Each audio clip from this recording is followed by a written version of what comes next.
저 때는 뭔가 그 선생님이 된 것처럼 발표자 학습이 있었거든요. 저는 그런 거 있으면 늘 손들고 제가 나가서 많이 했었고, 그러다 보니까 또 친구들이 이해가 잘 된다고 하더라고요. 그래서 대학교 때도 제가 PT는 항상 나가서, PT 하면 저는 그런 걸 좀 두려워하지 않았던 것 같아요. 그러면서, 야, 기업에서 면접을 보는데 PT로 면접 본다. 라고 해서 좀 굉장히 좋아했었고, 사실상 제가, CJ라고 하는, 그런 기업을 들어갔을 때, 거기 PT 면접은 없었어요. 오히려 좀 서운했었죠. 그런데 이제 회사를 다니면서 이렇게 내가 앞에 나가서 뭐 스티브 잡스처럼 발표를 하진 않지만 이렇게 상사한테 보고한다거나 브리핑하는 경우가 많아서 굉장히 좀 뭔가 유리했던 측면이 있거든요. 그래서 PT 면접을 왜 보냐? 이거부터 좀 말씀을 드리면 PT 면접은 여러분의 면접 실력을 특히 여러분의 커뮤니케이션 능력을 평가하기에 너무 좋아요. 왜냐면 딱 이게 아까도 말씀드렸던 그 논리력이라고 하는 부분. 이 내용을 전달하기 위해서 어떻게 내용을 구성했을까? 그 다음에 구성한 내용을 술술 풀어내야 되겠죠. 전달력이라고 하는 부분. 그리고 거기서 끝이 아닙니다. 보통 여기서 끝냈는데 PT 면접을 다 하고 나면 평가자가 질의응답을 하겠죠. 이거는 검토해봤어요? 이건 왜 아니에요? 등등. 그래서 마지막에는 여러분의 태도까지. 그래서 여러분이 PT 면접 하시는 모습을 딱 보면 평가자가 이 지원자는 커뮤니케이션 능력이 좋구나, 안 좋구나를 명확하게 파악할 수 있거든요. 그래서 기업은 PT 면접을 봅니다.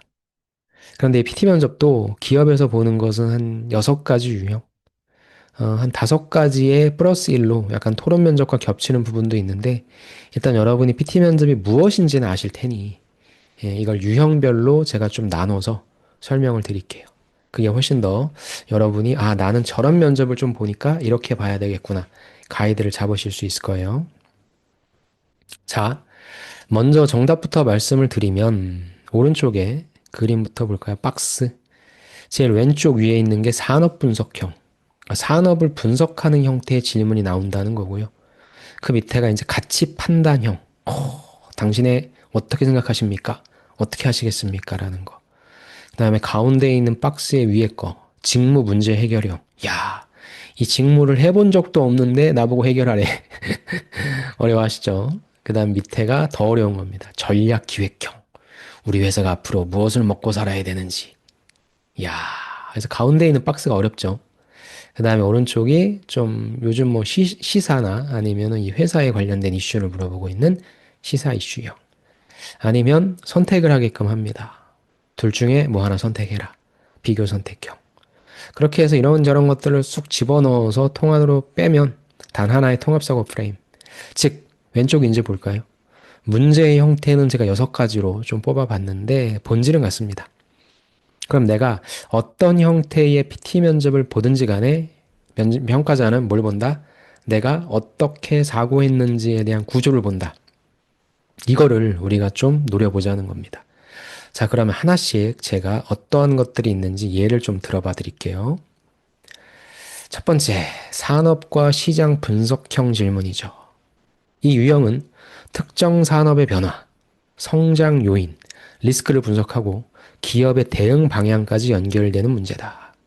가장 많이 출제되는 기본 유형이다.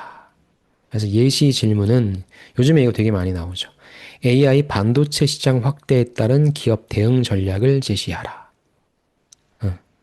자, 그렇다면 여러분이 만약에 이 질문을 받았습니다.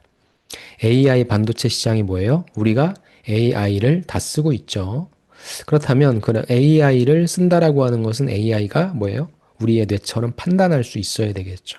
그러기 위해서는 반도체가 필요합니다. 그러니까 우리도 무엇인가 어떠한 것을 생각해낼 때 뭐예요?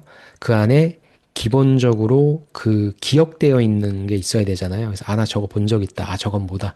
아예 처음 보는 정보를 보고 그거에 대해서 무엇인가 기획할 수는 없으니까. 우리가 다 알고 있는 배경 지식을 바탕으로 기획이란 걸 하는 거니까 AI 반도체 시장 확대라고 하는 부분은 AI 반도체 시장이 무엇인지에 대한 이해도를 갖고 있어야 될 거고 그에 따라서 내가 반도체를 만드는 회사인가 아니면 저 AI 반도체를 들여와서 무엇인가를 만드는 회사인가 아니면 AI 반도체에 따라서 피해를 보는 기업인가 그런 거에 따라서 다양한 대응 전략이 있겠죠.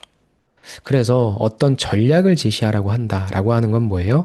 결국에 AI 시장이 커지고 있으니까 이렇게 저렇게 투자해야 합니다. 여기도 좋아요.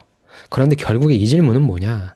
저 대응 전략이라고 하는 것은 제가 말씀드린 대로 어떤 기업이냐에 따라 다를 것이고, 결국엔 여러분이 해당 기업의 관점에서 무엇을 제일 윗줄에 있는 거예요.